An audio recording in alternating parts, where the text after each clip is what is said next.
जय धर्मिष्ठ दोस्तों, मैं चित्रंजन राव।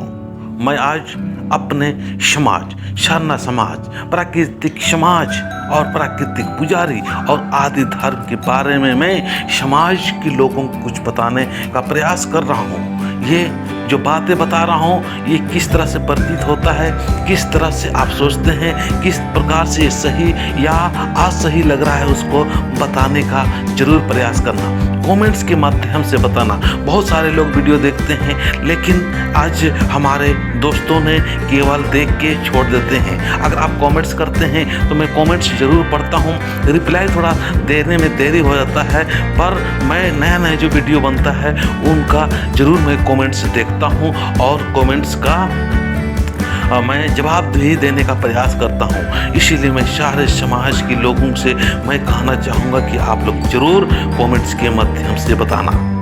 तो मैं बताने जा रहा हूँ आदि धर्म, शरणा धर्म और प्राकृतिक धर्म। ये हमारा एक ही चीज़ है, ये अलग अलग नहीं है। हमको समझने की ज़रूरत है।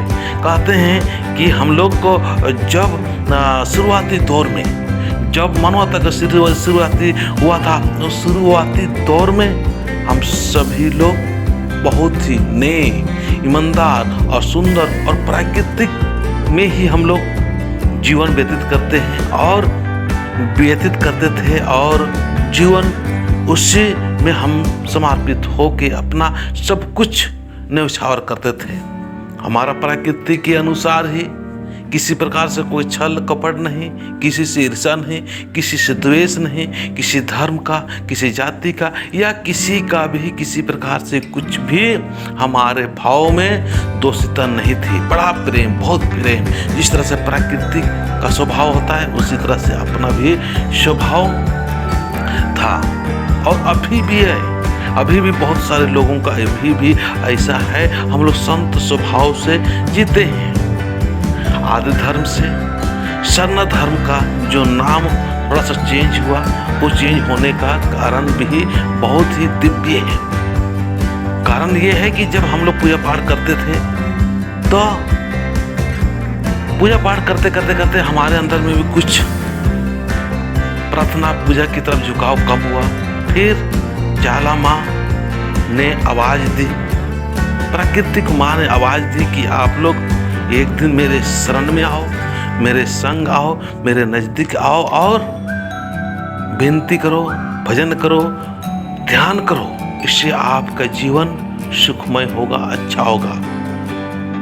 इन्हीं आवाज़ों और आवाज़ होने के बाद में आदिवासी समाज शरणा में और एक जगह धर्मेश जहाँ आवाज़ दिया था, शरणा माँ जहाँ आवाज़ दी थी वहाँ पर जाने लगे। वहाँ पर सभी लोग एक दिन बृहस्पतिवार के दिन में माता, बहन, बच्चे, बुजुर्ग सारे लोग जाते थे। बहुत प्रेम और बहुत उत्साह और उमंग से रहते थे। बहुत अच्छा एकता संगठन बहुत अच्छा था। तो ऐसा ही चलते रहा जीवन। लेकिन हमारे समाज के प्रति कुछ अच्छा विचार ना रखने वाले व्यक्ति उनके अंदर में आया कि आप इनका एकजुटता को हम लोग को तोड़ना चाहिए। तो फूट डालो और राज करो। ऐसी नीतियों के साथ में हम आदिवासियों को ही आपस में लड़ाने लगे, झगड़ा कराने लगे। आपस में ही हमें डायन, बिसाही इस तरह से हमें कहने लगे और हम लोग उनका चक्रव्यूह में फंस के हम लोग अपने लड़ने लगे। उन्हीं में से कोई जो था, हमारे ही लोग जो अपने आप को ज्ञानी और समझदार समझते थे, वो उन्हीं जो अपने अंडर में कर लिए और हमें ही प्रताड़ित करने लगे। इसी समाज के लोग टूटते गए, बिखरते गए और फूटते गए और अलग अलग होते गए। ऐसे ही होते होते धीरे धीरे उनका एक चक्रव्यूह ये भी चलना शुरू हो गया कि कैसे लोग शरणा में ना आए। तो ये सोच और विचार के साथ में उन लोगों ने जब भी कोई भी दुख हो, तकलीफ हो, परेशानी हो तो उसका कारण शरणा में जाना और शरणा में प्रार्थना करना और शरणा में महिलाओं को चढ़ना और चढ़ते हैं इसलिए दुख तकलीफ हुआ। इस तरह से वो लोग हमें बोलते थे और धीरे धीरे हमारा जो संगठन था एकता था वो बिखराव की स्थिति में बिखर गया और हम लोग टूटते गए, अलग अलग होते गए। और वही कारण है कि आज हमारा एक बहुत सारे लोगों के मनोभाव में, विचार में आया कि नहीं, हमारे जो पूर्वज थे वो सरनामी महिलाओं को नहीं चढ़ने दिया जाता था और नहीं चढ़ते थे। लेकिन दोस्तों, सभी को समझने की ज़रूरत है, ये एक बहुत बड़ा चक्कर भी हुए हमारे प्राकृतिक धर्म मानने वालों के साथ में बहुत बड़ा एक छल हुआ है। इसीलिए सारे लोग इस बात को स्वीकार ना करें कि हम लोग का महिलाएं या हमारे बच्चे जो थे उस सरनामे में नहीं जाते थे। पहले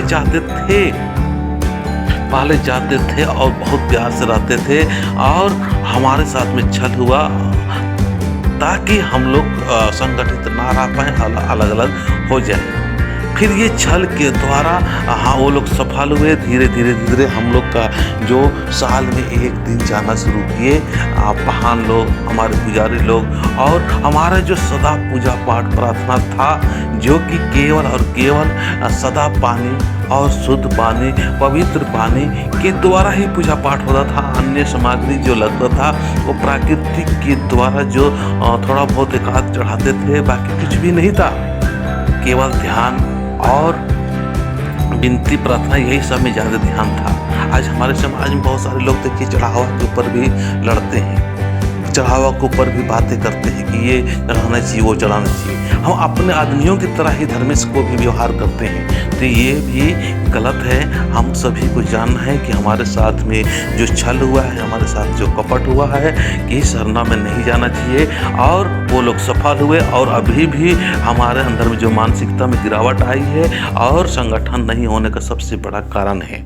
फिर धीरे धीरे उन लोगों ने क्या, हमारे जो पुजारियों था उनको जो नहीं पीने वाली चीज़ है, नहीं खाने वाली चीज़ है, नहीं करने वाली चीज़ है, उस तरह से धकेल दिया गया। मतलब हम लोग केवल धर्मेश को, सारा संसार का निर्माण करने वाले जो चाला माँ है, उसी को केवल पूजा पाठ और प्रार्थना करते थे। लेकिन धीरे धीरे अपना पूजा, देवी देवताओं की पूजा, भूत प्रेतों की पूजा की तरफ हमको धकेल दिया गया है। इससे हमारा संगठन या हमारा एकता बिखर गया, हमारा विचार बिखर गया, हम लोग टूटते गए। तो ये इस तरह से हम सभी लोगों को जानना होगा और मानना होगा। और सभी लोगों से मैं कहना चाहूँगा कि इसी तरह से हम सभी लोग एक दिन सरना में आए और इस महान और सुंदर धर्म के प्रति झुकाव लाएं। आज मैं जिस तरह से सरना समाज का जो प्रचार कर रहा हूँ, धर्म का प्रचार कर रहा हूँ, इससे आज मुझे कभी कभी दुखी से होता है कि हमारे समाज का जिसने धर्म के प्रति, सरना के प्रति आवाज़ उठाते हैं, बातें करते हैं, वो लोग भी मेरे बारे में कुछ आलोचनाएं करने की कोशिश करते हैं। तो मैं सभी से कहना चाहूँगा, मेरा किसी से कोई कंपटीशन नहीं है। सभी लोग सरना का काम करें, धर्म का काम करें। अकेले या एक व्यक्ति के माध्यम से नहीं हो सकता। सभी लोग नौकरी पेशा या छोटे बड़े सभी लोग समाज के लिए काम करें।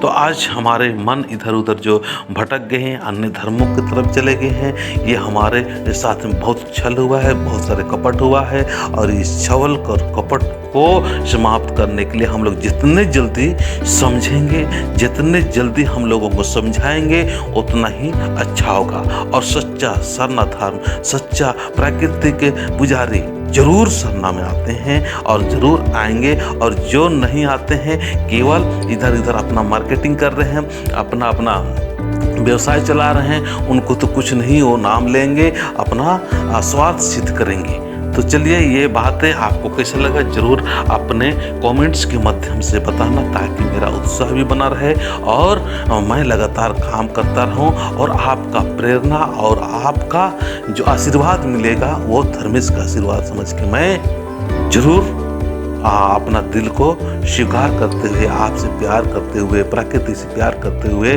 अच्छा सुंदर समाज के निर्माण के लिए हम लोग सारे लोग आगे आएंगे। जय धर्मेश, जय भारत, जय हिंद, जय सरना, जय प्राकृतिक धर्म।